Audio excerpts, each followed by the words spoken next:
Sir, I'm going to need you to stand up. That seat isn't yours." The words cut clean through the quiet of the VIP lounge.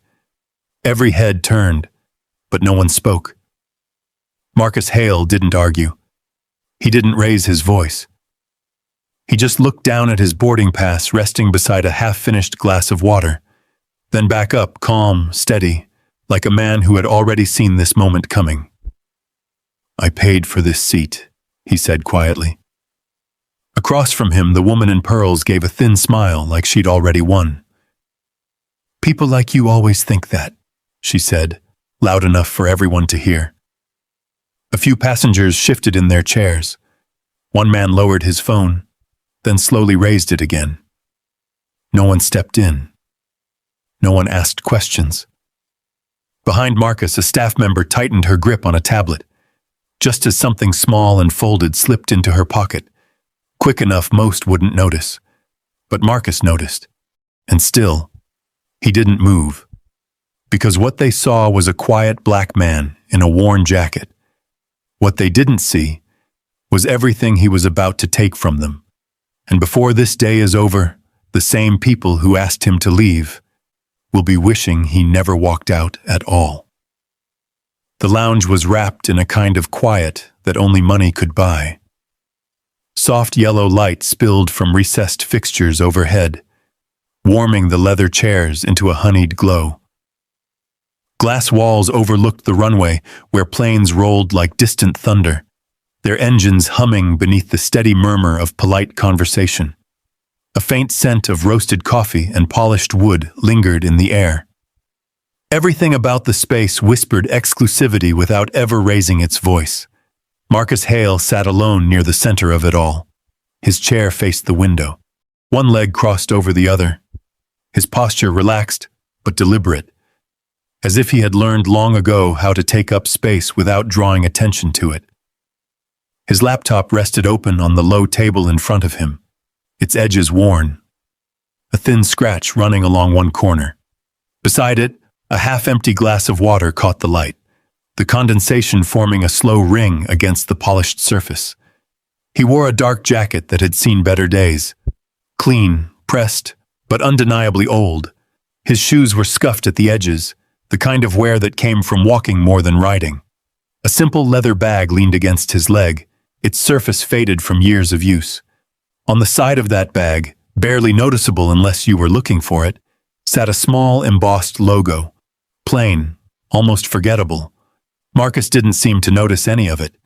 His fingers hovered over the keyboard, not typing, just resting there. His eyes weren't fixed on the screen either. They were somewhere else, distant, like a man carrying thoughts heavier than the room he sat in. A voice cut through the quiet. Sharp, certain, unquestioning. "That's my seat." The words didn't echo, but they landed hard enough that nearby conversations slowed, then stopped altogether. Marcus looked up. The woman standing in front of him was dressed in cream and gold, her posture straight, her chin slightly raised. Everything about her, from the way she held her handbag to the polished curve of her hair, suggested a life where doors opened before she reached them. Victoria Langford. Even if you didn't know her name, you understood her presence. She didn't wait for acknowledgement. She expected it. Her finger hovered in the air, pointing, not aggressively, but with a kind of quiet authority that assumed compliance. Marcus blinked once, not in confusion, not in fear, just in disbelief. He followed her gesture, glancing briefly at the chair beneath him, then back at her.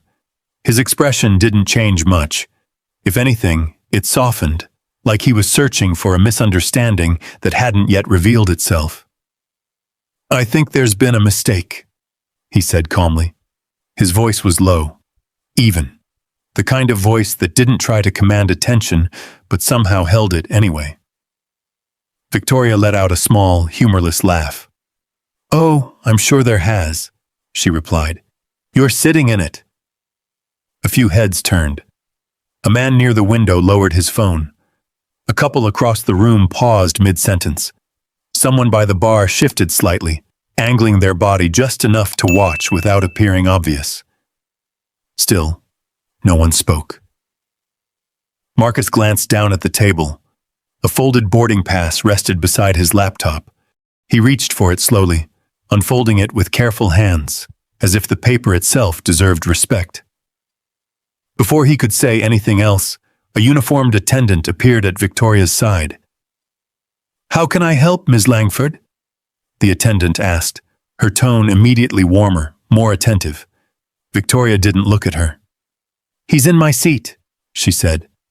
The attendant's eyes moved to Marcus then, not to the boarding pass, not to the laptop, not to the chair number etched discreetly into the table, to Marcus. Her expression shifted, not dramatically, just enough. A tightening around the eyes, a subtle recalibration. "Sir," she said, her voice cooling. "I'm going to need you to move." The words came too quickly, too easily. Marcus looked at her, then at Victoria, then back at the attendant. His hand remained resting on the boarding pass, thumb pressed lightly against the edge. "I have a reservation for this seat," he said. There was no edge to it, no frustration, just a statement of fact. The attendant didn't reach for the pass. She didn't ask to see it. Instead, she drew herself up just slightly, as though standing beside Victoria required a certain alignment. "Ms. Langford is one of our premium members," she replied. "We need to accommodate her." The sentence hung there. Need, not request, not verify, not check. Need. Marcus's fingers stilled. For a moment, something flickered behind his eyes. Not anger. Not yet. Something older. Something quieter. The kind of recognition that doesn't surprise you because you've seen it before. Just not here. Not now. Not when you thought maybe things had changed. Around them, the room had gone still. Utterly still. The low hum of conversation had faded into a kind of watchful silence. Glasses paused mid-air. Phones hovered just above laps. Eyes shifted quickly when caught, then returned again, drawn by something they didn't want to name. Marcus noticed. Of course he did. He always noticed. That was the thing about rooms like this. The rules weren't written on walls or printed on tickets. They lived in glances, in hesitations, in the space between someone speaking and someone else choosing not to. He looked down at his boarding pass again, then back up. "I'm sitting where I was assigned," he said. The attendant's jaw tightened. Victoria sighed, the sound carrying just enough impatience to be heard by the surrounding tables. "This is ridiculous," she murmured. "We're going to hold up the entire lounge over this?" No one responded. No one corrected her. The attendant took a step closer to Marcus. "Sir," she said, her voice firmer now, "I'm going to ask you one more time to move." Marcus didn't move. His hand rested on the table. His shoulders remained squared. His gaze stayed steady, not confrontational, not challenging, just present. Outside, a plane roared down the runway, its engines rising into a deep, vibrating hum that seemed to press against the glass. Inside, no one breathed. And in that silence, in that fragile, suspended moment, a single question settled over the room like dust no one wanted to disturb. How had they already decided he didn't belong? Marcus didn't ask it out loud. He didn't need to, because every person in that lounge felt it. And still, not one of them spoke. The silence didn't break. It settled. It settled into the leather chairs, into the polished wood tables, into the soft glow of the overhead lights. It pressed gently but firmly against Marcus's shoulders, like a weight he had carried before, one he had learned not to shrug off, but to endure. The attendant waited. Victoria Langford didn't move. She didn't need to. Her presence alone filled the space between them. a quiet expectation that the world would correct itself in her favor. Marcus exhaled slowly, not loud enough to draw attention, just enough to steady something inside him. He glanced down again at the table, at the small arrangement of ordinary things that now seemed to carry more meaning than they should. The laptop, the glass of water, the folded boarding pass, and beside it, his worn leather bag. The bag leaned slightly against the chair, its edges softened by time. The small logo pressed into the leather was almost invisible unless you leaned in close. Something minimal, understated. Not flashy, not meant to impress. No one in that room looked at it. They looked at him. A man near the bar adjusted his tie, his eyes flicking toward Marcus before quickly shifting away. A younger couple whispered behind raised hands, their voices too low to hear but loud enough to feel. The man who had lowered his phone now held it again, but he wasn't scrolling anymore. He was watching, but not acting. Marcus noticed all of it. He always did. That had been true long before this room, long before the airport, long before the polished floors and quiet judgment dressed as politeness.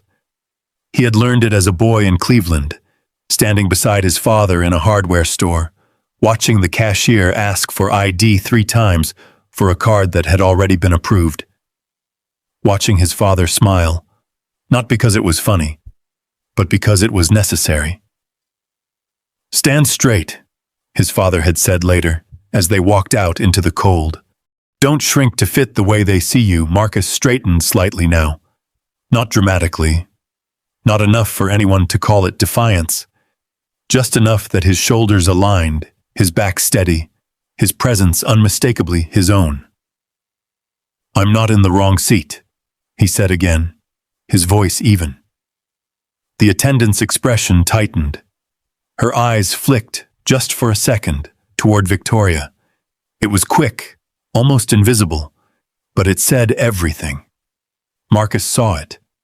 So did someone else. At the far edge of the lounge, near a low table scattered with empty cups, a young woman stood half hidden behind a column. She wore a simple uniform, gray shirt, black apron, and her name tag read Lily. She had been clearing dishes when the voices rose. Now she stood still, her hands clasped loosely in front of her, her eyes fixed on the scene.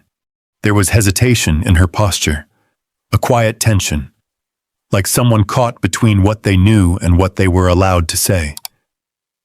Her gaze moved from Marcus to the attendant, then to Victoria, then back again.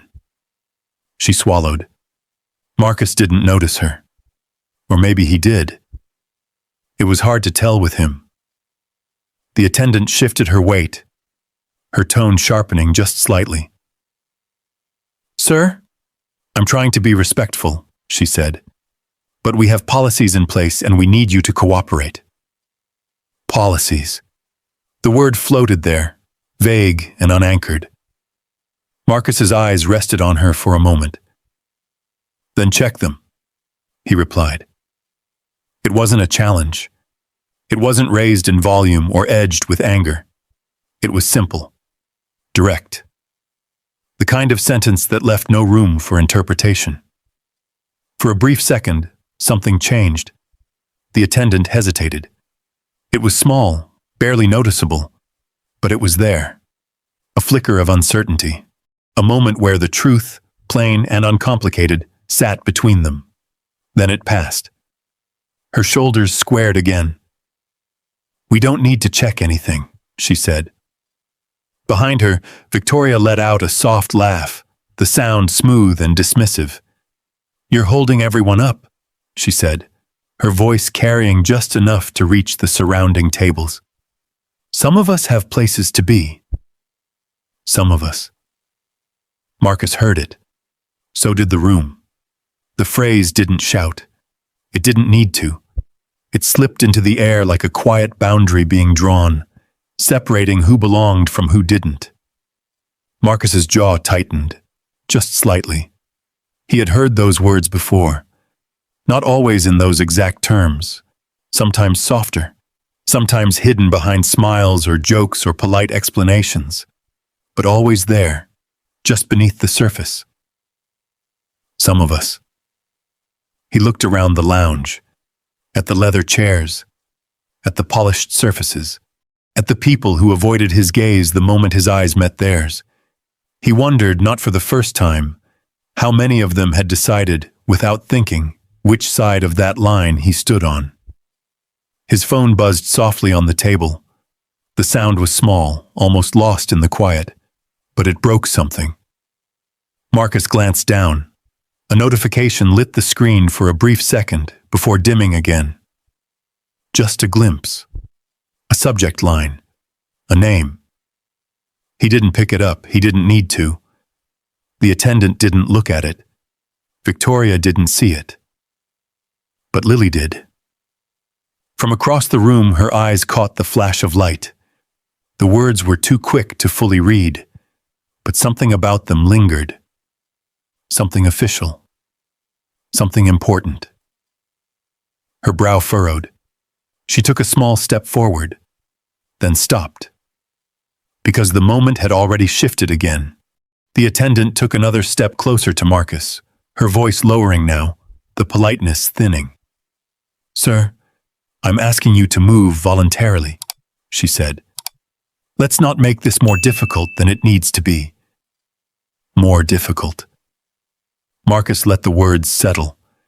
He folded his boarding pass carefully, smoothing the edge with his thumb before placing it back on the table. His movements were slow, deliberate, controlled. "I'm not making it difficult," he said quietly. His eyes lifted to meet hers. "I'm sitting where I belong." The sentence didn't rise. It didn't need to. It landed anyway. Across the lounge, a few heads turned more fully now. The whispers faded into something heavier. Not quite support, not quite opposition, just attention. Victoria's expression shifted, only slightly. A flicker of something sharper than irritation passed through her eyes. Something that didn't like being questioned. Something that had rarely, if ever, been denied. She stepped closer. Close enough that the faint scent of her perfume cut through the air between them. "You don't understand how this works," she said, her voice softer now, almost conversational. Marcus looked at her. "I think I do," he replied. Another pause. Another moment where something real threatened to surface. And again. No one moved. Lily's hands tightened at her sides. The man by the window leaned forward just a fraction. The attendant's fingers curled slightly against her tablet. The room held its breath.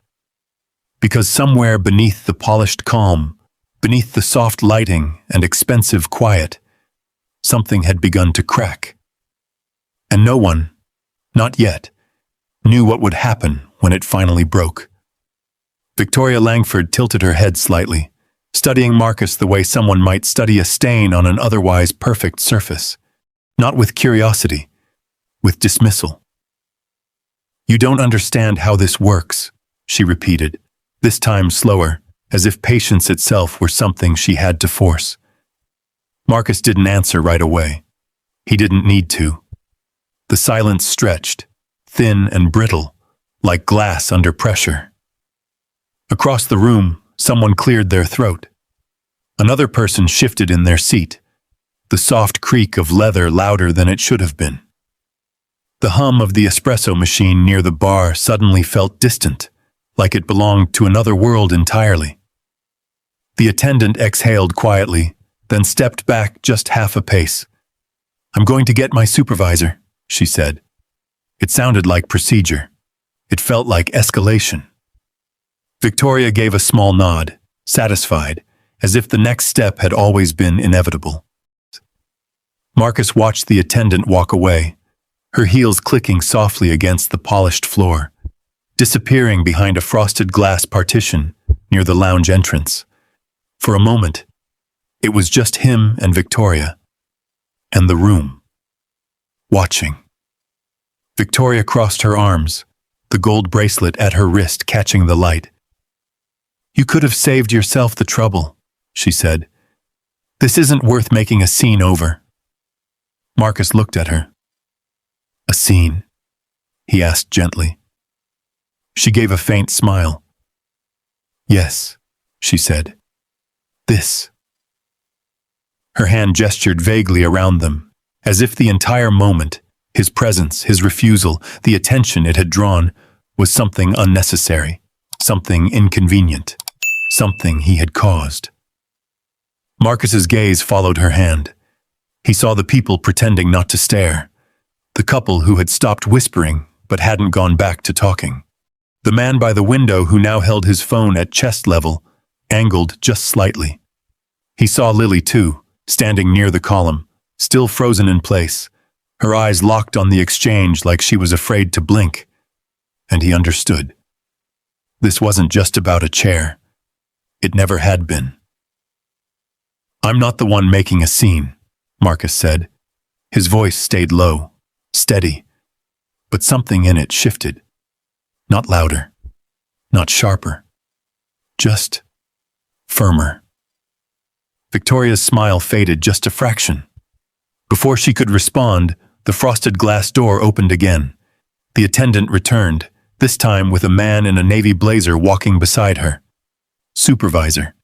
He carried himself with the kind of confidence that came from being used to resolving problems quickly, efficiently, without complication. His hair was neatly combed, his tie perfectly centered, his expression already set in a professional calm that suggested he had seen situations like this before, or believed he had. "What seems to be the issue?" he asked, his voice smooth. The attendant spoke first. "There's a seating conflict," she said. "Ms. Langford is trying to use her usual seat, but she's occupying it," Victoria finished, her tone light, almost amused. The supervisor's eyes moved to Marcus. He didn't look at the table. He didn't look at the boarding pass. He looked at Marcus. And something in that look, quick, quiet but unmistakable, made Marcus's chest tighten just slightly. Not anger. Recognition. The same kind of recognition he had seen 100 times before. Assessment. The supervisor clasped his hands in front of him. "Sir," he said, "we're trying to keep things running smoothly for everyone. Mrs. Langford is one of our most frequent guests, and she has a preference for this seating area." Preference. The word landed softly, but it carried weight. Marcus tilted his head just slightly. "And I have a reservation," he replied. The supervisor nodded, as if acknowledging the point. "Of course," he said. "No one is disputing that you may have access to the lounge." May have. Another small shift. Another subtle line drawn. "But what we're asking," the supervisor continued, "is for a bit of flexibility." Marcus's eyes flicked to the empty chairs nearby. There were several. Comfortable. Identical. Waiting. "Why?" he asked. The question was simple. Clean. It hung in the air, heavier than anything that had been said so far. The supervisor hesitated. Only for a second, but it was enough. Victoria stepped in smoothly, her voice taking on a sharper edge. "Because I sit here," she said. She didn't raise her voice. She didn't need to. The certainty in it was enough. The assumption that the statement itself was explanation enough, that it required no justification, settled over the room like a quiet command. Marcus looked at her, then back at the supervisor. "That's not a policy," he said. The supervisor's jaw tightened. "Sir," he replied, "this isn't about policy." There it was. Not loud, not dramatic, but unmistakable. A man near the bar shifted again, this time more noticeably. The couple by the corner table exchanged a glance. Someone let out a breath they hadn't realized they were holding. Because now it was clear. The rules weren't being followed. They were being chosen. Marcus let that settle. He felt it, not just in the room, but somewhere deeper, somewhere older. He thought of his mother, standing in a grocery store line, counting cash twice before handing it over, aware of every eye behind her. He thought of the first time someone had called security on him in a building he had been invited into. He thought of the way people smiled until they looked closer. And then, something changed. He straightened again, not in defiance, in certainty. "This is my seat," Marcus said. The words came out the same way they had before. Calm, measured. But now they carried something else. Wait. The supervisor exhaled slowly. Behind him, the attendant shifted her stance. Her hand moved slightly, brushing against the side of her tablet. Victoria's eyes narrowed. "You're making this harder than it needs to be," she said. Marcus didn't look at her this time. He kept his eyes on the supervisor. "I'm not moving," he said. The room stilled again. But this time it wasn't just tension. It was awareness. Because something had changed. Not in Marcus. In the room. The line had been drawn, and everyone could see it now. The supervisor's expression hardened, just a fraction. "Then we'll have to take further steps," he said. The words were polite, but they carried a promise. And somewhere in the corner, Lily's fingers tightened around the edge of the table. Because she had seen something. Something small. Something no one else had noticed. When the supervisor stepped forward, when the attendant shifted behind him, there had been a moment. A flicker. A subtle movement. Victoria's hand brushing against the attendant's. A folded edge of something slipping between fingers. Quick. Clean. Almost invisible. Almost. Lily swallowed. Her heart began to beat faster, the sound of it loud in her ears. Because now, it wasn't just wrong. It was deliberate. And as the supervisor took another step toward Marcus, as the room leaned forward into whatever would happen next, the crack beneath the surface widened. Just a little more. Enough to let the truth start pushing through. The supervisor's shoes stopped just short of Marcus's table, close enough to claim control, far enough to keep his distance. Up close, the details sharpened, the faint crease at the corner of his eyes, the tightness around his mouth, the practiced calm that no longer felt as steady as it had a moment ago. "Sir?" he said again, slower this time, choosing each word carefully. "I'm going to ask you one last time to cooperate." Marcus didn't move. The room seemed to lean in, not physically, not all at once, but in the way silence gathers weight, pulling attention toward a single point until everything else fades into the background. Outside the glass, a plane taxied past, its engines rumbling low and steady. The sound vibrated faintly through the floor beneath their feet. Inside, it only made the quiet feel heavier. Marcus rested his hands on the table, not clenched, not tense, just there. "I am cooperating," he said. The supervisor's brow creased slightly. "That's not how this works," he replied. Marcus tilted his head just enough to show he was listening. "Then explain it," he said. Another simple sentence, another clean edge. It landed harder this time, because now it wasn't just a refusal. It was a mirror. The supervisor inhaled slowly, his gaze flicking, briefly, instinctively, toward Victoria. She didn't nod. She didn't speak. She didn't need to. The expectation was already there, settled into the air like a rule no one had written but everyone understood. The supervisor straightened. "This is about maintaining order," he said.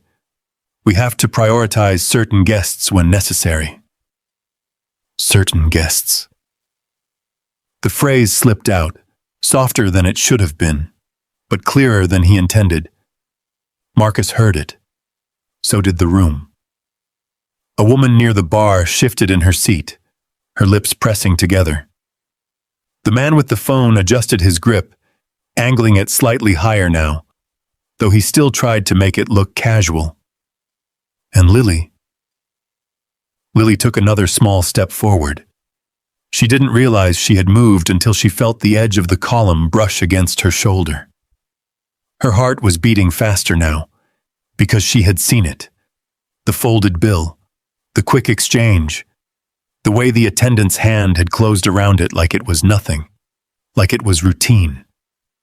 Her eyes moved between the supervisor and Marcus, searching for something, anything, that would interrupt what she knew was about to happen. But Marcus didn't look at her. He was still focused on the man in front of him. Prioritize, Marcus repeated quietly. The word sat between them. Then he nodded, once as if acknowledging something he had already understood long before this moment. I see, he said.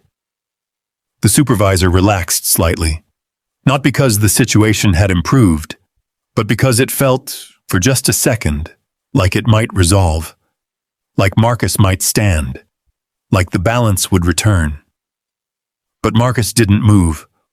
Instead, he leaned back just a fraction in his chair, his gaze steady, his presence unmoved. I'm not one of those guests?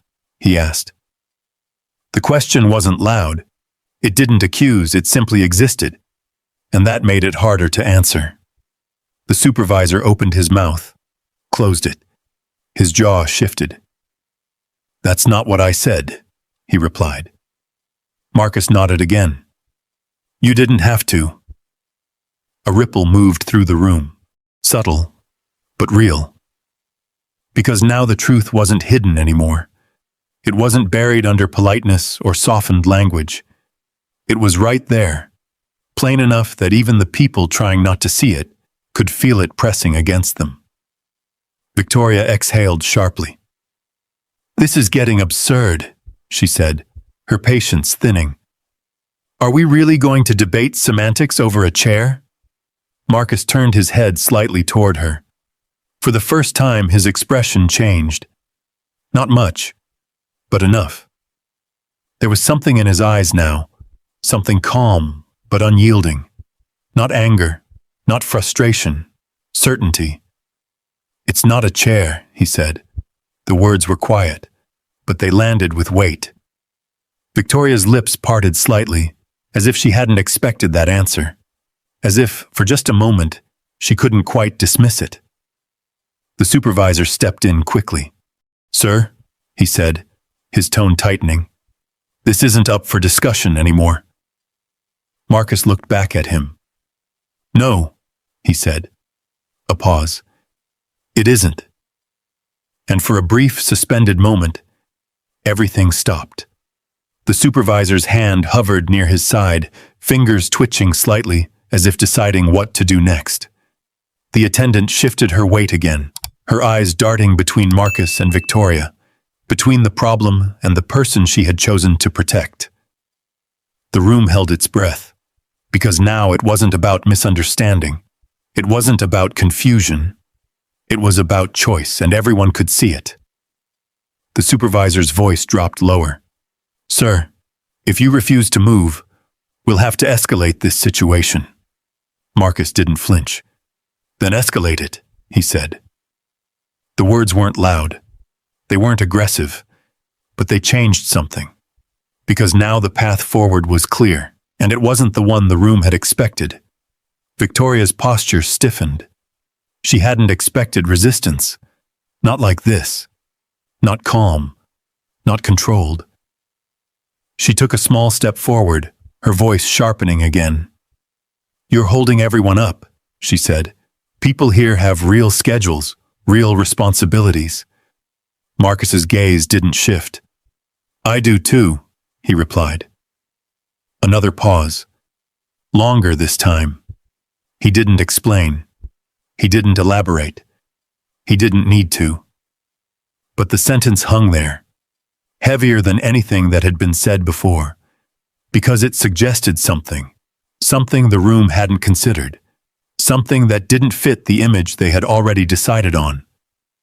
The supervisor felt it, that subtle shift, that hesitation creeping in at the edges, and he didn't like it.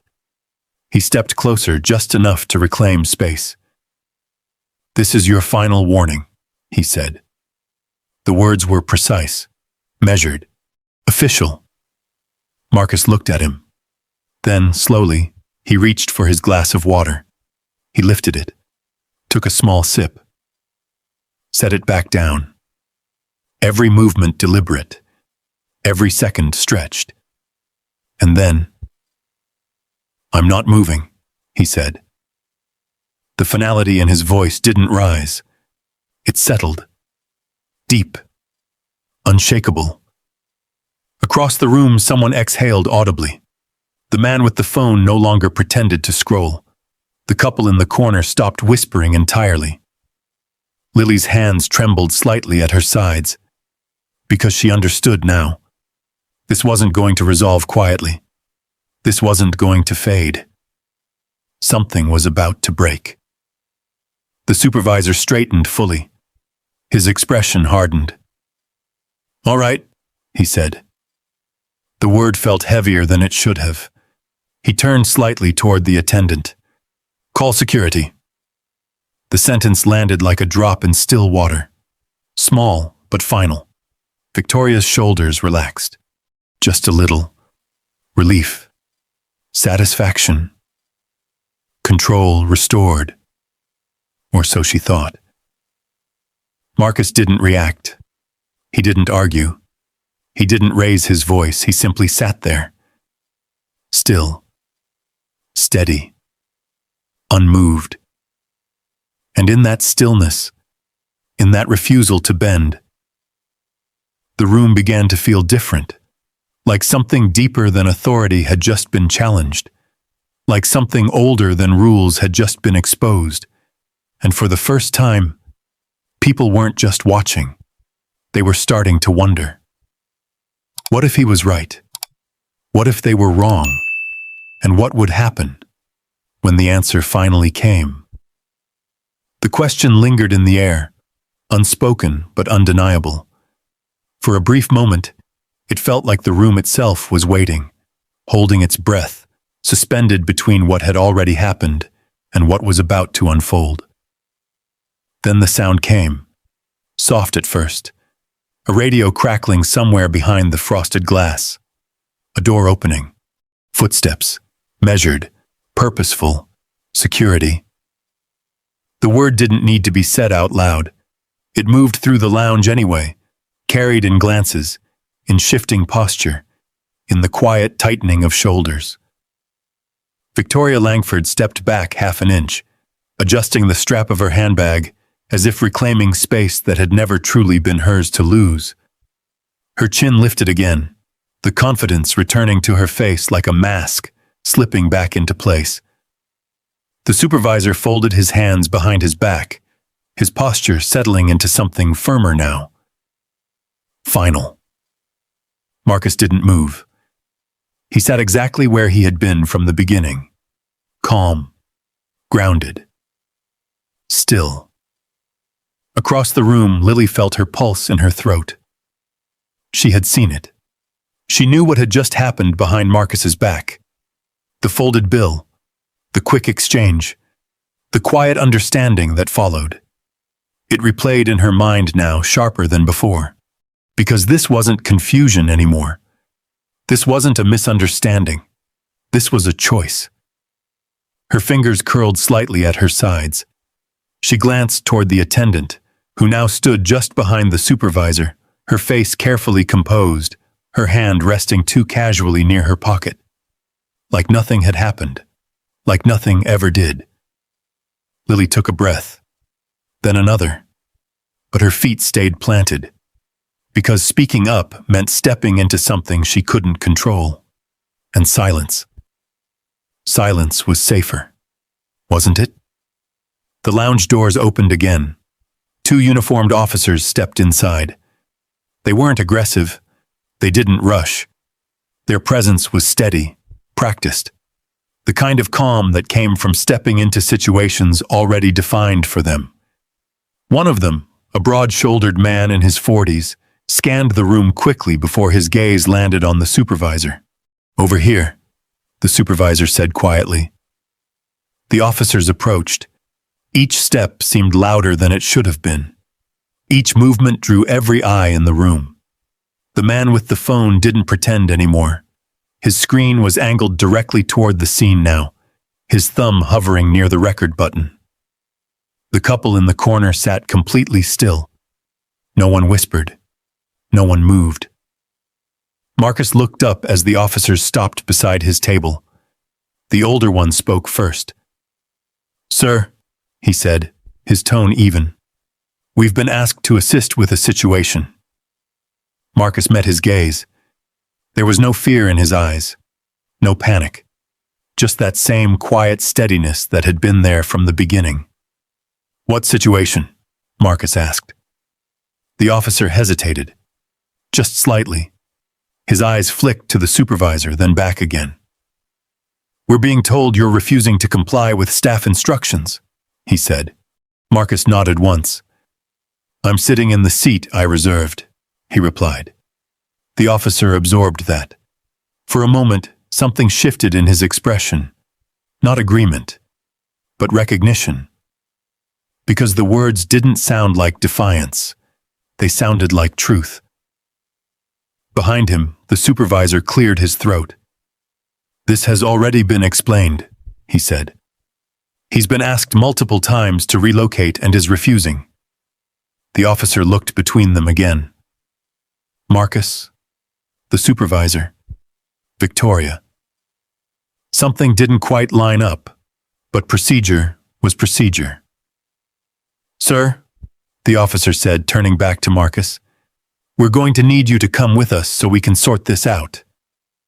The words were calm, professional, but they carried weight, because they meant removal. Marcus glanced around the room, at the people watching, at the people who had said nothing, at the people who still said nothing. His eyes lingered for just a second on Lily. She froze. For a brief moment, she thought, hoped, that he might say something, that he might call out what she had seen, that he might force the truth into the open. But he didn't. Instead, he gave her the smallest nod, barely noticeable, but enough. And something about that, something about the quiet understanding in it, made her chest tighten. Because he wasn't asking for help. He wasn't expecting it. He was simply acknowledging.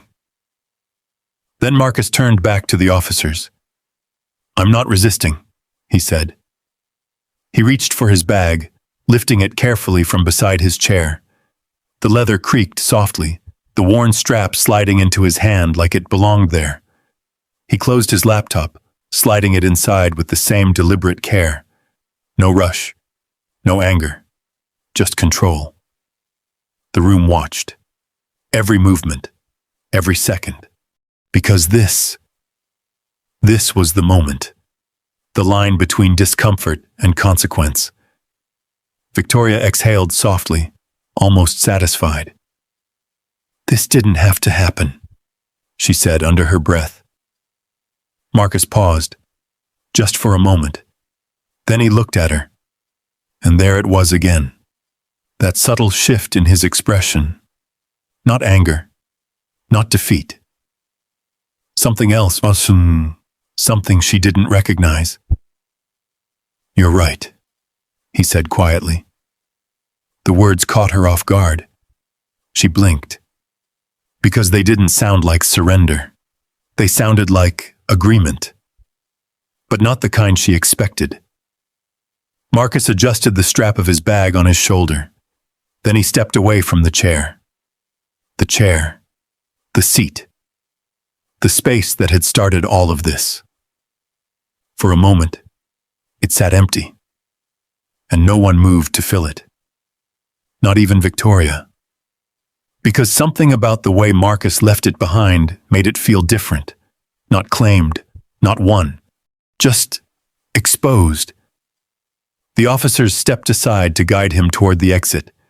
Marcus walked with them. Not hurried, not dragged. Walking, like a man leaving on his own terms. The sound of his shoes against the polished floor echoed faintly through the lounge. Each step carried him further from the table, from the confrontation, from the space that had decided who he was without asking. Behind him, the room remained silent. But it wasn't the same silence anymore. It wasn't passive. It wasn't indifferent. It was uneasy because now the story didn't feel finished. It felt unfinished. Like something had been set in motion. Like something bigger was waiting just outside the frame. Lily's breath caught as Marcus passed her. Up close, she noticed something she hadn't before. The logo on his bag. Small, subtle, but familiar. Her brow furrowed. Where had she seen it? Before she could place it, Marcus was already moving past her, toward the doors, toward the bright, colder light of the terminal beyond. The officers followed. The doors opened. And just like that, he was gone. The lounge exhaled. Victoria stepped forward at last, placing her hand on the back of the chair. Her chair. Or so she believed. But as she lowered herself into it, something felt different. The room hadn't returned to normal. The air hadn't softened. The silence hadn't disappeared. It had changed. Because somewhere deep beneath the surface, something had shifted. And none of them knew yet just how far it was about to go. The terminal air felt colder, not because the temperature had changed, but because the moment had. Outside the lounge, the noise of the airport rushed back in, rolling suitcases, overhead announcements, distant conversations blending into a steady hum of movement. Life continued, indifferent and relentless, as if nothing had just happened. Marcus walked beside the two officers, his pace even, not hurried, not slowed, just steady. The polished calm of the lounge was gone now. In its place were hard floors, brighter lights, the faint echo of footsteps carrying further than they should. The illusion of quiet exclusivity had been replaced by something more honest, more exposed. People looked. Of course they did. They always did. A woman near the entrance paused mid-step, her eyes lingering on Marcus before flicking to the officers at his sides. A man pushing a luggage cart slowed just slightly, watching long enough to form an assumption before moving on. No one asked questions. They didn't need answers. They had already decided what the scene meant. Marcus felt it. That same quiet judgment that had followed him into rooms his entire life. The kind that didn't need words, didn't need proof. Just a glance, a moment. A story already written in someone else's mind. He adjusted the strap of his bag on his shoulder. The leather pressed against his palm, familiar and grounding. "Right this way, sir," one of the officers said gently, guiding him toward a cluster of seats near a service desk. Marcus nodded. They weren't rough, they weren't aggressive, and somehow that made it harder. Because there was no anger to push against, no clear villain, just procedure, just process. Just the quiet weight of a system moving exactly as it was designed to move. They stopped near a row of molded plastic chairs, positioned beneath a flickering monitor that displayed delayed flights and gate changes in slow, scrolling text. "Have a seat," the officer said. Marcus sat. The chair was colder than the lounge furniture had been. Less forgiving, less intentional. The difference wasn't just comfort. It was meaning. One officer stepped aside to speak into his radio, his voice low and indistinct. The other remained nearby, his posture relaxed but watchful, like a man trying to do his job without becoming part of something he didn't fully understand. Marcus set his bag down at his feet. He didn't open it. He didn't check his phone. He just sat there. Still. Present. The world moved around him. A child laughed somewhere to his left. A boarding call echoed overhead. A couple argued quietly near a vending machine, their voices rising and falling like waves. None of it touched him. Not yet. Across the terminal, a cleaning cart rolled past, its wheels squeaking softly. A man in a suit rushed by, phone pressed to his ear, his voice sharp with urgency. Everyone had somewhere to be, something to do except Marcus. For a moment, it felt like he had been removed not just from a seat, but from time itself. Back in the lounge, something was happening too. Lily stood exactly where Marcus had left her. The chair was no longer empty. Victoria Langford had taken it, settling in with a controlled grace, adjusting her coat as though reclaiming territory that had momentarily been misplaced. But the room hadn't returned to normal. Not fully. Not really. The man with the phone was still holding it, now openly.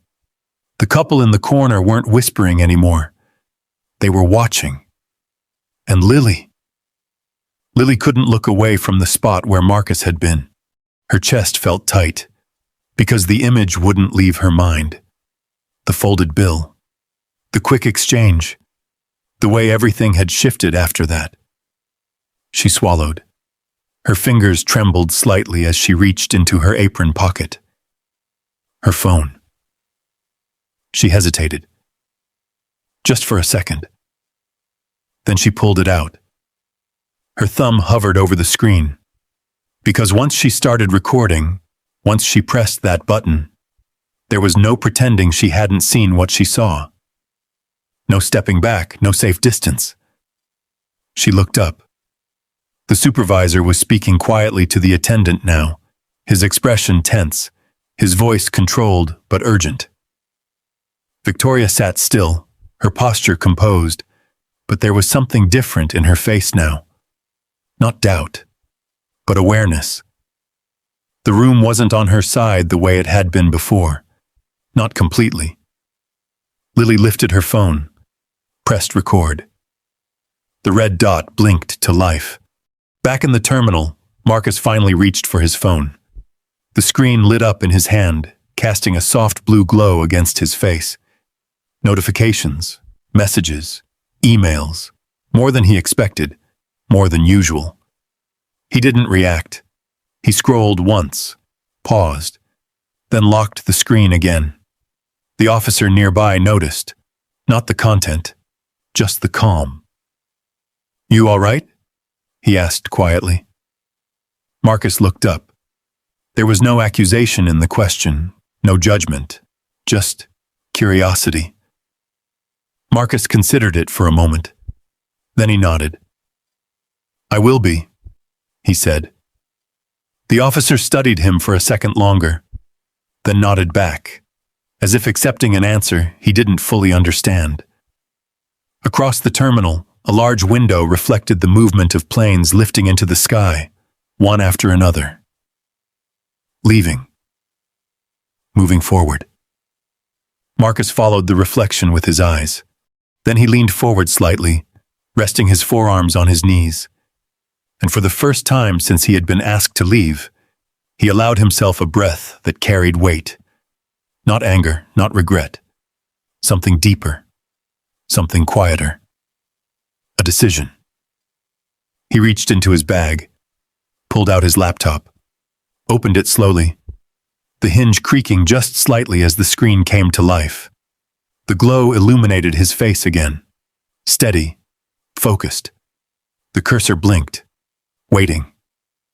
Marcus placed his fingers on the keyboard and paused, just long enough for the moment to settle into something real. Then he began to type. Not fast, not rushed, deliberate. Every keystroke measured, every word intentional.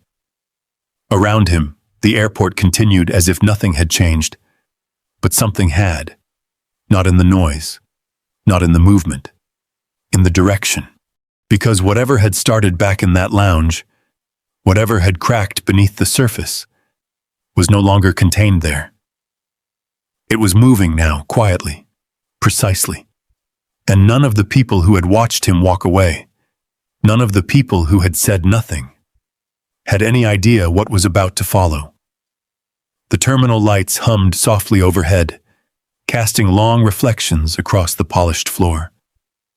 People moved in currents, some fast, some slow, each one pulled forward by schedules, screens, and silent urgency. Marcus kept typing. The rhythm of his fingers was steady, almost quiet against the noise around him. A line of text appeared, then another. He paused only once, reading what he had written, then continued. Across from him, the older officer shifted his weight, glancing over briefly before looking away again. There was something about Marcus that didn't match the situation. Something that didn't fit the pattern the officer was used to seeing, but he didn't press it. Not yet. A soft clatter broke through the background noise. Marcus looked up. A few feet away, an elderly woman struggled with her carry-on bag. It had tipped sideways, spilling its contents across the floor. Medication bottles, folded papers, a small photo frame that had slipped free from a side pocket. She bent slowly, one hand gripping the armrest of a nearby chair, the other reaching for a bottle that had rolled just out of reach. No one stopped. People walked around her, past her, over her moment. Marcus closed his laptop. The motion was small but decisive. He stood, crossing the short distance between them in a few quiet steps. Without a word, he crouched beside her, picking up the scattered items one by one. "Take your time," he said gently. His voice was calm again, familiar. The woman looked at him, startled at first, then relieved. "Oh, thank you, honey," she said, her breath catching slightly as she tried to steady herself. Marcus handed her the photo frame last, a picture of a younger woman holding a child. The glass was intact. She smiled when she saw it. "Thought I'd lost that for a second," she murmured. Marcus nodded. "Not today," he said. He helped her gather the rest, placing everything back into her bag with care. When she struggled to lift it, he took it from her without asking, setting it gently on the seat beside her. "Where are you headed?" he asked. "Gate C-17, she said. "If they haven't changed it again." Marcus glanced at the overhead board. "They haven't," he said. "You've got time." She let out a small sigh of relief. "Bless you," she said. "Not many people stop anymore." Marcus offered a small smile. "They do," he said. "Just not always when it counts." The words lingered for a moment. Then he stepped back. The officers watched from a distance. Neither of them interrupted, because nothing about what they were seeing looked like a problem. Marcus returned to his seat, sat down, opened his laptop again, and kept working. Back in the lounge, the atmosphere had shifted in a way no one wanted to name. Victoria Langford sat in the chair, Marcus's chair, but something about it felt wrong. The comfort hadn't returned the way she expected. The ease, the quiet confidence that usually followed her into rooms like this. It wasn't there. Instead, there was a subtle tension, a heaviness. Like the air itself hadn't settled back into place. She adjusted her posture, crossed one leg over the other, smoothed the sleeve of her coat. Small movements, controlled, but unnecessary, because no one was looking at her the way they had before. Not exactly. The man with the phone hadn't lowered it. Not once. The couple in the corner had gone silent again. But this time it wasn't avoidance. It was observation. And Lily. Lily was still standing, still watching. Her phone now held lower, angled toward the floor. But recording. Always recording. The red light blinked steadily. The supervisor stepped away from the table, his voice low as he spoke into his own device. His tone was different now, quieter, more cautious. Just a routine situation, he said. Handled. Handled. The word didn't sit right. Not anymore. The attendant stood nearby, her hands folded tightly in front of her. Her fingers brushed against the edge of her pocket again, the same pocket where the folded bill now rested. It felt heavier than it had before. Warmer, like it carried something she couldn't ignore. She shifted slightly, glancing toward Victoria, who didn't look back, didn't acknowledge, didn't need to. But something in the exchange, the lack of it, felt off, disconnected. The room wasn't responding the way it should have. The outcome had been clear. The seat had been reclaimed. The problem had been removed. And yet, no one seemed satisfied. Lily took another step forward. Just one. Her heart pounded in her ears, louder than the low hum of the lounge, because now she understood something she hadn't before. It wasn't just about what she saw. It was about what came next. Her thumb hovered over her screen. She adjusted her grip, zoomed slightly, framed the shot. Victoria in the chair, the attendant beside her, the supervisor pacing, the room watching. All of it. She swallowed. Then she spoke. Not loud, not enough to stop the room, but enough to enter it. "Excuse me," she said. Heads turned, not all at once, but enough. The supervisor paused mid-step. The attendant looked up. Victoria's eyes shifted slightly, her expression tightening just a fraction. Lily's voice trembled, just a little, but she didn't stop. I think there's something you should know," she said. The words hung there, unsteady, but real. The supervisor frowned. "What is it?" he asked. Lily hesitated. Her eyes flicked toward the attendant, toward the pocket, toward the moment she had witnessed. And for a second, just a second, fear tried to pull her back, because once she said it, there was no undoing it.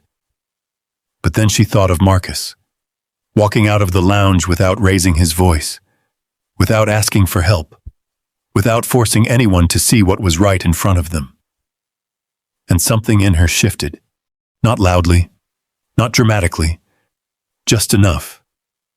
She took a breath, steady this time. "I saw what happened," she said.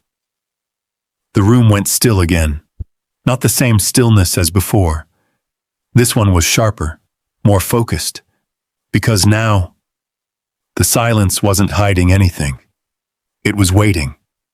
And somewhere beyond the lounge, in a quieter corner of the terminal, Marcus Hale continued typing, unaware that the first piece of truth had just begun to surface behind him. The words hung in the air like a crack spreading through glass. "I saw what happened." Lily's voice wasn't loud, but it didn't need to be. Every person in the lounge heard it. The supervisor turned fully toward her now, his expression tightening in a way that hadn't been there before. "What exactly are you saying?" he asked. Lily swallowed. Her fingers trembled slightly around her phone, but she didn't lower it. The small red recording light blinked steadily, capturing everything. The faces, the tension, the truth trying to find its way into the open. "I saw her," Lily said, her voice steadier now. "I saw Ms. Langford give something to her." She nodded toward the attendant. The room shifted. Not physically, but emotionally. The air changed. Victoria Langford didn't move at first. Then slowly, very slowly, she turned her head. Her expression didn't crack. It sharpened. "That's a very serious accusation," she said calmly. Too calmly. Lily felt it. The pressure. The weight of being the only one speaking. But she didn't step back. "I'm not accusing," she said. "I'm telling you what I saw." The attendant's face drained of color. Just a shade. Just enough. Her hand instinctively moved toward her pocket, then stopped halfway as if realizing the gesture itself was too revealing. The supervisor noticed. Of course he did. His eyes flicked to her hand, then to Victoria, then back to Lily. "This isn't the time or place for speculation," he said quickly. "We've already resolved the situation." Resolved. The word sounded thinner now, weaker, because something had entered the room that couldn't be pushed aside so easily. Truth, or at least the beginning of it. The man with the phone raised it higher now, no longer pretending. The lens pointed directly at the group, capturing every reaction, every hesitation. Someone near the bar whispered, "Did she say money?" The whisper spread, quiet, fast, like something alive. Victoria stood up from the chair, slowly, deliberately. Her posture remained perfect, her composure intact, but there was something colder in her eyes now. "Let's not turn this into something it's not," she said. "I've been a guest here for years. Everyone knows me." The sentence was meant to reassure, to reassert control. But it landed differently this time, because now people were listening, not just hearing, listening. Lily lifted her phone slightly. "I recorded it," she said. The words dropped like a stone. The supervisor's expression froze. The attendant's breath caught. Victoria blinked. Just once. But it was enough. Because now the balance had shifted. The power in the room, the quiet, assumed hierarchy, had been disturbed. The supervisor stepped forward. "Let me see that," he said. It wasn't a request. Lily didn't move. "No," she said. Her voice was still soft, but it didn't shake anymore. "I'm not giving it to you." Another ripple, stronger this time, because defiance had entered the room, and it wasn't coming from Marcus. Victoria's lips pressed into a thin line. "This is ridiculous," she said. "We're entertaining this now? From a server?" Lily felt the sting of it, the dismissal, the attempt to shrink her. But she held her ground. "From someone who saw what happened," she replied. Across the room, the couple exchanged another glance. This time, the man nodded slightly, almost unconsciously. A shift, small, but real. The supervisor ran a hand through his hair, his calm beginning to fracture. "Enough," he said. "We're not doing this here." But it was already happening, because the story had changed. It wasn't about a seat anymore. It wasn't about a misunderstanding. It was about what had really happened, and who had decided it didn't matter. Victoria took a step forward, closer to Lily now. "You should be very careful," she said quietly. "You don't understand the kind of trouble you're inviting." The words were soft, controlled, but unmistakable. Lily felt a flicker of fear. Then it passed. Because she thought of Marcus again, of the way he had walked out, of the way he hadn't raised his voice, hadn't begged, hadn't tried to prove anything. He had simply stood. And that had been enough. "I think I understand exactly what happened," Lily said. And this time, someone else spoke. "Let her show it." The voice came from the man by the window, clear, firm, unexpected. All eyes turned. He stood now, his phone still in his hand, but lowered. "You asked what happened," he said to the supervisor. "She's telling you, so let her show it." The room held its breath again, because the silence had finally broken. Not completely, but enough. The supervisor hesitated. For the first time since this began, he didn't have immediate control of the situation. He looked at the attendant, at Victoria, at the growing number of eyes watching him. Not passively anymore, but expectantly. Waiting. Lily tapped her screen. The video began to play. No sound at first. Just movement. Victoria leaning in. The quick motion of her hand. The subtle exchange. The attendant's fingers closing around something that shouldn't have been there. Then the audio caught up. A fragment of conversation. Muted, but clear enough. Enough. The room went silent again. But this silence was different. It wasn't passive. It wasn't complicit. It was realizing. The attendant stepped back. One step, then another. She began. But the words didn't come. Victoria's face had gone still. Too still. The kind of stillness that comes when control slips just out of reach. "This proves nothing," she said. But it didn't sound convincing anymore. Not even to herself. Because now, the room had seen. And once people see, they don't forget. Across the terminal, Marcus's phone buzzed again. He didn't look at it right away. He finished typing the line he was on. Then another. Then he paused. Slowly, he reached for the phone. The screen lit up. A new message. Subject line bold against the glow. He read it once. Then again. And for the first time since leaving the lounge, something shifted in his expression. Not anger. Not satisfaction. Something quieter. More precise. He closed the message, set the phone down, and leaned back in his chair. Because now, the truth wasn't just moving. It had been seen. And once it was seen, there was no putting it back. Only one question remained. What would he do with it? Marcus didn't move right away. The terminal noise continued around him. Rolling wheels, distant announcements, the soft hum of people living their separate lives. But for a moment, it all felt distant. Like it had been pushed just beyond reach. His phone rested in his hand, the message still open.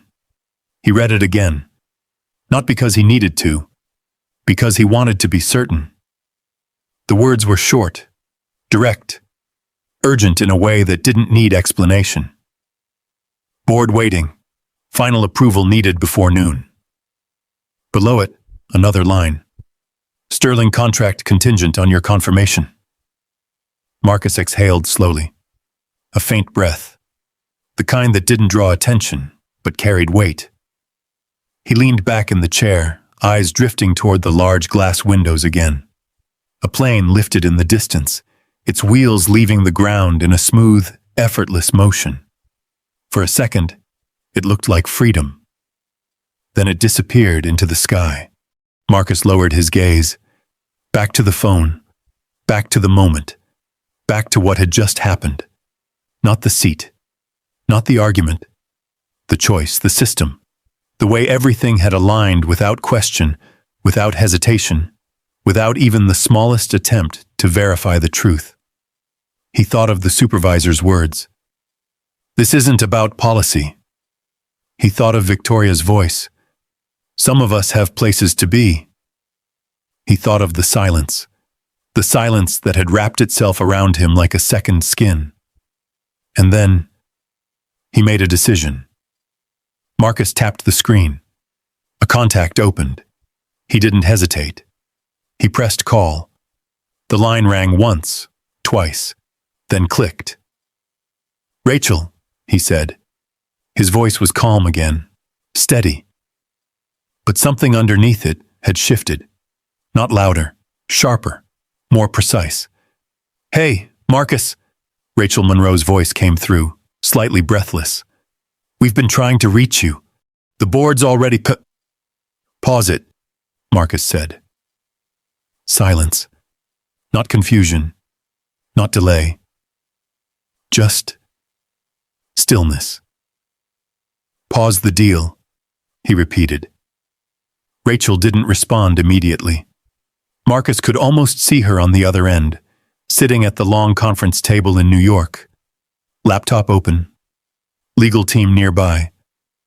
Executives waiting for his decision. Waiting for him. Marcus, she said carefully, we're less than an hour from final sign-off. If we stall now, they're going to… Pause it, he said again. Same tone, same calm. But this time, there was no room left for interpretation. Rachel exhaled. Okay, she said. Tell me what happened. Marcus's eyes lifted slightly. Across the terminal, the elderly woman he had helped earlier was now sitting comfortably, her bag secure beside her, her attention lost in a magazine. Everything looked normal, ordinary, as if the last 20 minutes hadn't existed. They removed me, Marcus said. Another pause. This one longer. From where? Rachel asked. VIP lounge, he replied. Seat I paid for. Her voice changed, subtly, but unmistakably. Why? Marcus glanced at his reflection in the glass. For a second, he didn't answer, because the truth wasn't complicated. It never was. Preference, Joel, he said. The word hung there, simple, heavy. Rachel didn't speak, not right away. Then, are you serious? Marcus didn't respond. He didn't need to. Do they know who you are? She asked.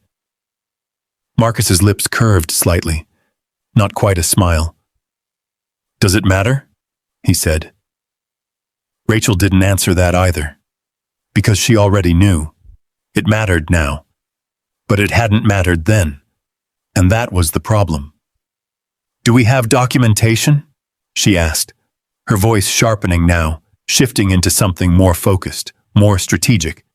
Marcus's gaze dropped to his phone again. A notification blinked at the top of the screen. Video upload. Unknown contact. He opened it. The image loaded slowly. Then, there it was. The lounge. Victoria. The attendant. The exchange. Clear enough. Real enough. Marcus watched it once. Then again. His expression didn't change, but something inside him settled. Not anger. Not vindication. Clarity. Yes, he said. Rachel inhaled sharply. Send it, she said. Marcus tapped the screen, forwarded the file. 3 dots pulsed, then disappeared. Received, Rachel said seconds later. Her tone had changed completely now. Gone was the hesitation, the uncertainty. Now there was only precision. Give me 10 minutes, she said. I'm pulling legal in. We're locking everything down. Marcus nodded, even though she couldn't see him. Don't contact them yet, he added. Not even a notice? She asked. Let them move first, Marcus said. A pause. Then, I understand, Rachel replied. The call ended. Marcus lowered the phone slowly, set it on the table beside him. For a moment, he did nothing, just sat there, watching the terminal move around him, listening to the distant calls for boarding, the quiet roll of luggage, the ordinary rhythm of people who had no idea what had just been set in motion. Back in the lounge, the supervisor's phone buzzed. He glanced down, frowned, another buzz, then another. Across the room, the man with the phone spoke quietly to someone on speaker. It's already spreading, he said. Victoria's posture stiffened. The attendant stepped back again, her face pale now, her composure cracking at the edges. Lily lowered her phone slightly, her breathing uneven, her hands still trembling. But she didn't stop recording. Because now, it wasn't just about what she had seen. It was about what the world was about to see.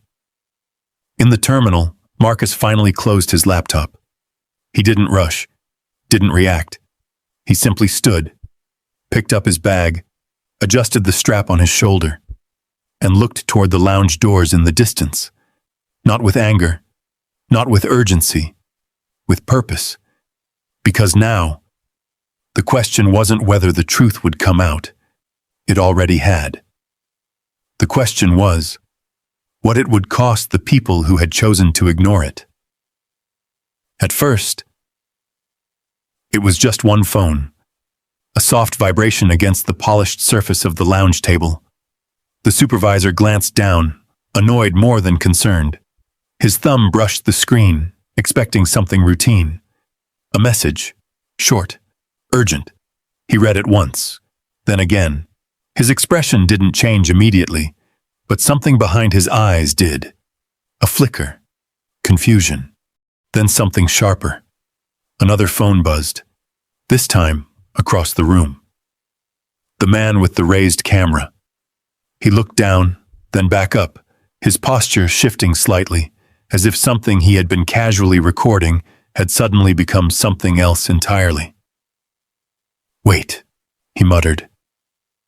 Victoria Langford noticed. Of course she did. She had spent her entire life reading rooms like this, understanding when attention shifted, when control slipped, when something subtle began to unravel.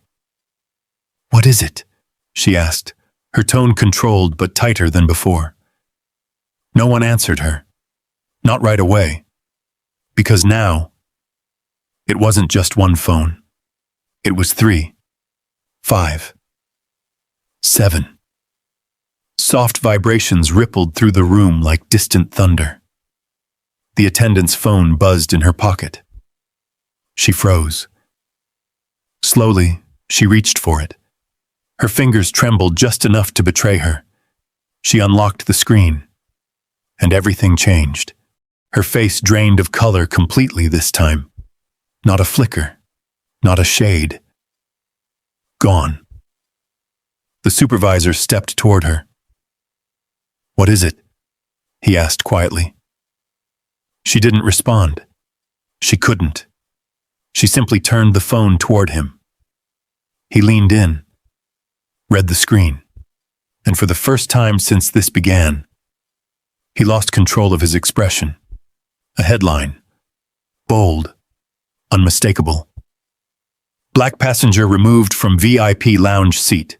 Video shows possible bribery. Below it, a still image.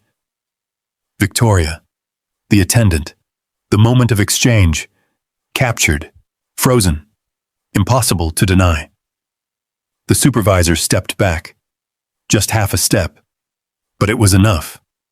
Because now, he understood. This wasn't internal anymore. This wasn't contained. This wasn't something he could manage quietly, smooth over, resolve with a few carefully chosen words. This was public, and it was moving fast. Across the room, the man with the phone let out a low whistle. "It's already out," he said. The couple in the corner leaned closer together, both staring at their screens now. 2,000 views, the woman whispered. 5, the man corrected, refreshing. 10. Victoria stood slowly. Her movements were still controlled, still precise, but something had shifted beneath them. "What are you talking about?" she demanded. The supervisor didn't answer her. He couldn't, because his phone buzzed again and again, messages stacking, notifications climbing, a call coming through. He answered it. "Yes," he said, his voice lower now. A pause. His face tightened. "I understand," he said. "We're handling it." Another pause. Longer. "No, sir," he added. "It's already contained." But even as he said it, he knew it wasn't true. Because the room had changed. Completely. No one was pretending anymore. No one was looking away. Phones were up. Open. Active. People weren't just watching now. They were participating. Sharing. reacting. The attendant stepped back again, her back nearly hitting the wall behind her. "I didn't think," she started, but the words collapsed before they formed, because there was nothing she could say that would fit what was happening. Victoria turned toward her sharply. "Fix this," she said. The command came out fast, instinctive, the same tone she had used at the beginning. But this time, it didn't land. The attendant didn't move, didn't respond, because the power in that voice, the certainty, was gone. The supervisor ended his call, lowered his phone, and for a moment, he just stood there. Still. Because the ground beneath him had shifted, the rules he had relied on, the assumptions he had made, the choices he had justified, none of them held anymore. "Who is he?" the man with the phone asked suddenly. The question cut through the noise, clean, direct. No one answered, but the question stayed. And then, another voice, from the couple. "I found something," the woman said, her voice trembling slightly. She turned her screen toward the others nearby. A website. Clean, professional, minimal. A company page. At the top, a name. Hale Systems. And beneath it, a photo. Marcus Hale. Founder. CEO. Majority stakeholder. The words didn't need explanation. They didn't need context. They just existed. And they changed everything. The supervisor stared at the screen, then at the empty chair, then back at the screen. His mouth opened slightly, closed again. Victoria stepped closer, snatched the phone from the woman's hand before she could stop her. Her eyes scanned the page, once, twice. Her fingers tightened around the device. "No," she said, but it wasn't denial, it was disbelief, because now the story had flipped, completely. The man she had dismissed, the man she had removed, the man she had believed didn't belong, was someone who didn't just belong. He owned space she didn't even have access to. The attendant covered her mouth with her hand. "Oh my God," she whispered. The supervisor looked like he had aged 10 years in 10 seconds, because now he understood the scale, not just the mistake, the consequences. Across the room, Lily lowered her phone slowly, her breathing uneven, her heart still racing. But now, there was something else. Not fear, not uncertainty, something steadier. Because the truth had come out, and it hadn't needed her to force it. It had surfaced on its own. The room stood frozen, caught between what had been and what was coming next, because now, everyone knew. And the question wasn't whether there would be consequences. It was how big they would be. Back in the terminal, Marcus walked. Not fast, not slow. Just forward, toward the lounge, toward the place where everything had started. Because now, it was time to finish it. The lounge doors slid open with a soft mechanical whisper. Heads turned. Not slowly this time. Not cautiously. All at once. Marcus Hale stepped inside. The same man, same jacket, same worn leather bag resting against his shoulder. Nothing about him had changed. And yet, everything had. The room felt it immediately. The air tightened as if something invisible had shifted the pressure. The supervisor straightened instinctively. But it wasn't authority that guided the movement anymore. It was uncertainty. Victoria Langford didn't sit. She stood frozen beside the chair she had claimed, her posture still upright, still controlled. But her eyes searched Marcus now, not dismissing, measuring, trying to understand what she had missed. Marcus walked forward, not rushed, not dramatic, just steady. The same pace he had used when he left, the same calm. But now every step carried weight. No one spoke, not the supervisor, not the attendant, not the crowd that had once chosen silence over truth, because now they were waiting. Marcus stopped beside the chair, his chair, the one that had never been empty. Not really. Victoria took a step back. It was small, barely noticeable, but it was the first time she had given space instead of taking it. Marcus looked at her, not with anger, not with triumph, just clarity. "You think this ends with a seat?" he said quietly. The words were simple, but they landed hard. Victoria's lips parted. She didn't answer, because she didn't have one. Marcus turned his gaze to the supervisor, then to the attendant, then to the room. Every face, every pair of eyes that had watched, that had said nothing, that had let the moment happen. "Would you have treated me the same?" he asked, his voice steady. "If you knew who I was?" The question didn't echo. It settled, deep, heavy. The supervisor opened his mouth, closed it, because there was no answer that didn't expose the truth. The attendant's eyes filled with something fragile, regret. Too late.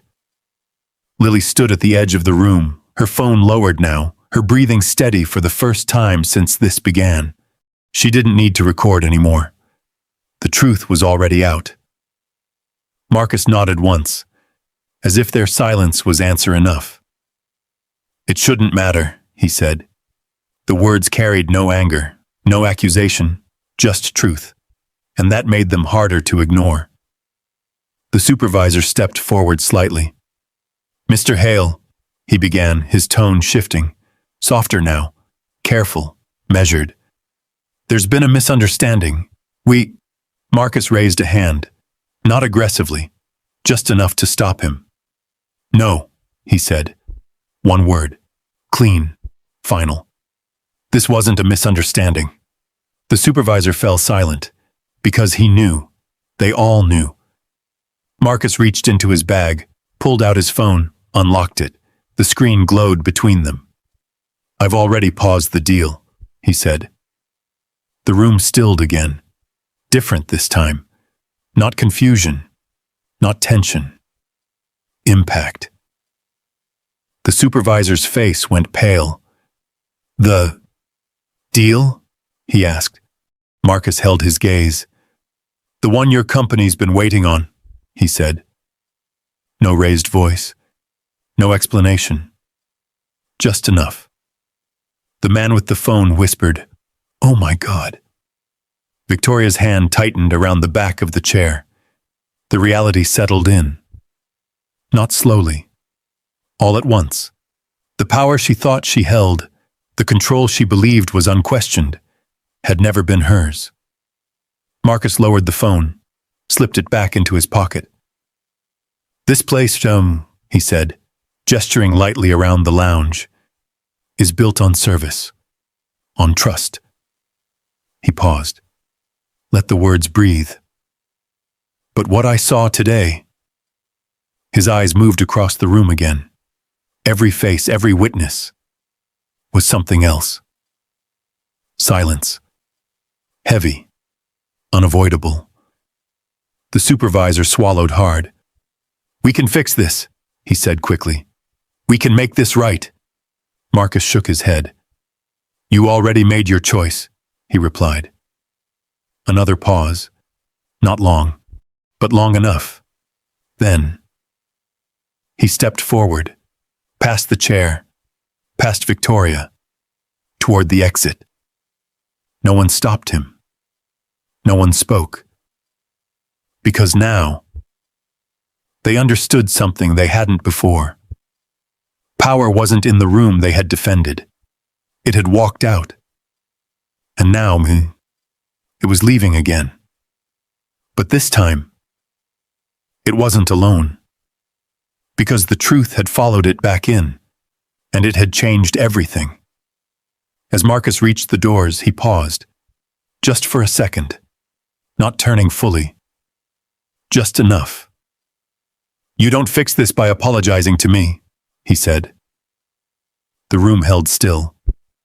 "You fix it by changing what made it possible." Then he walked out. The doors closed behind him, soft, final. And the room, the same room that had once been silent in the face of injustice, stood in a different kind of silence now. Not passive, not comfortable, accountable. Because for the first time, they weren't wondering what had happened. They were wondering how they had let it happen at all. The question didn't fade when Marcus left the room. It stayed. It settled into the walls, into the leather chairs, into the polished surfaces that had once reflected certainty and control. Now they reflected something else. Doubt. The supervisor didn't move for a long time.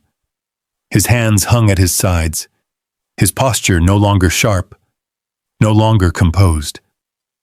The authority he had worn so easily just minutes ago had slipped away, leaving behind something smaller, something human. The attendant leaned against the wall, her breathing uneven. The weight in her pocket felt unbearable now. She reached in slowly, pulling out the folded bill, staring at it as if it might explain itself.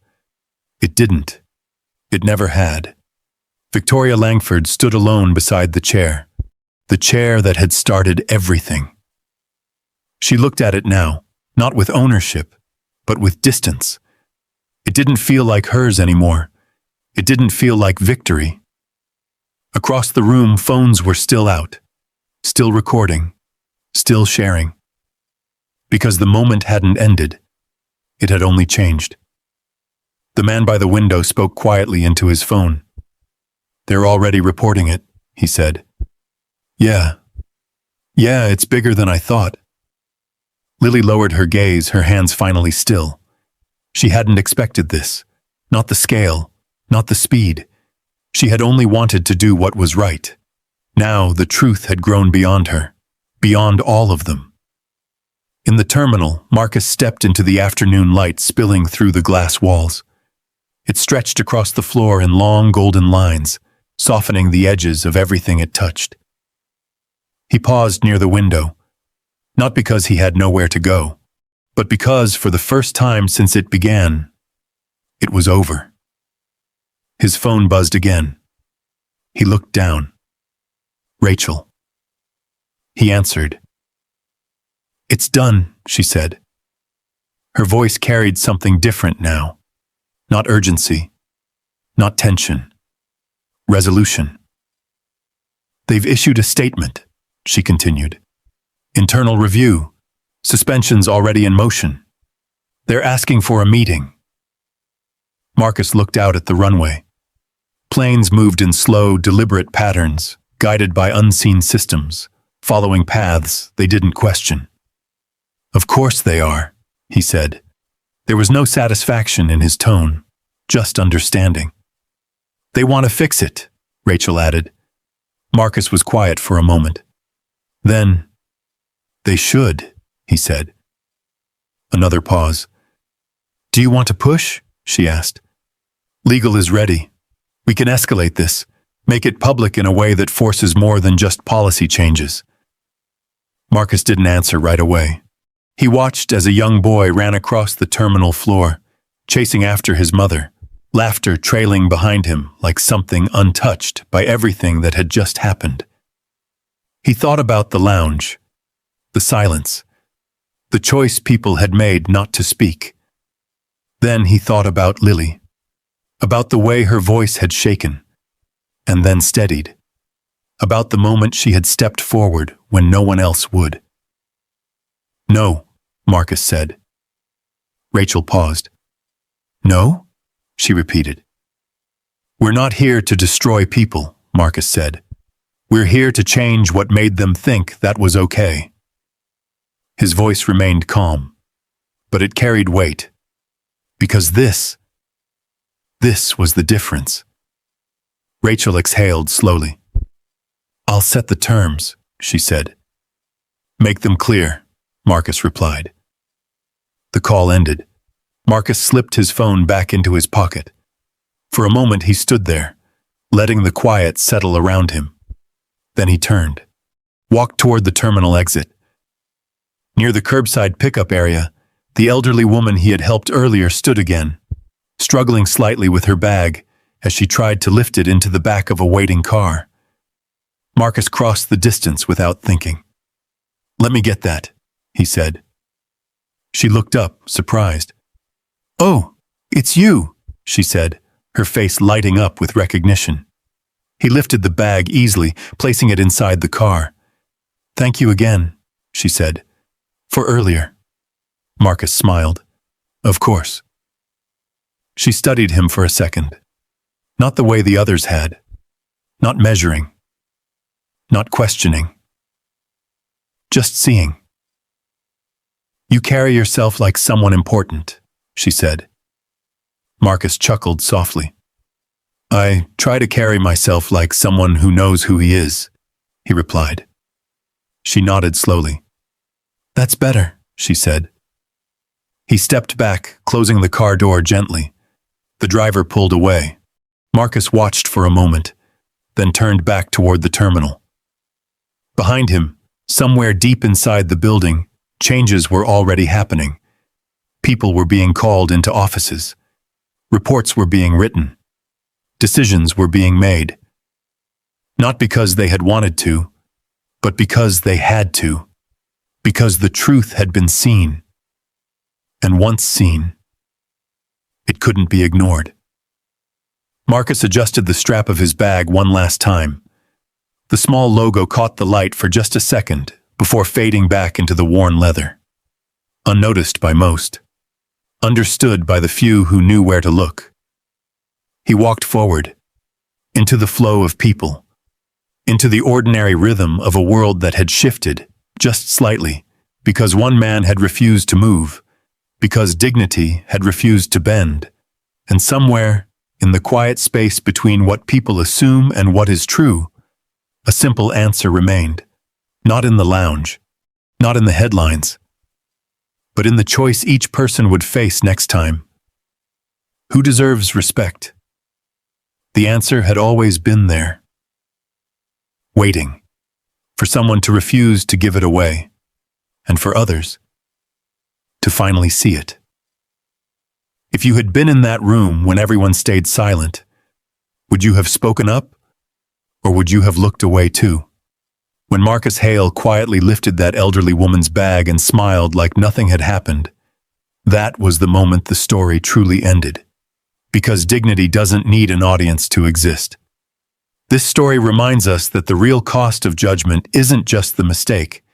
It's the moment we choose comfort over doing what's right. And sometimes, the loudest impact comes from the calmest response. Next time you see someone being treated unfairly, don't wait for someone else to speak.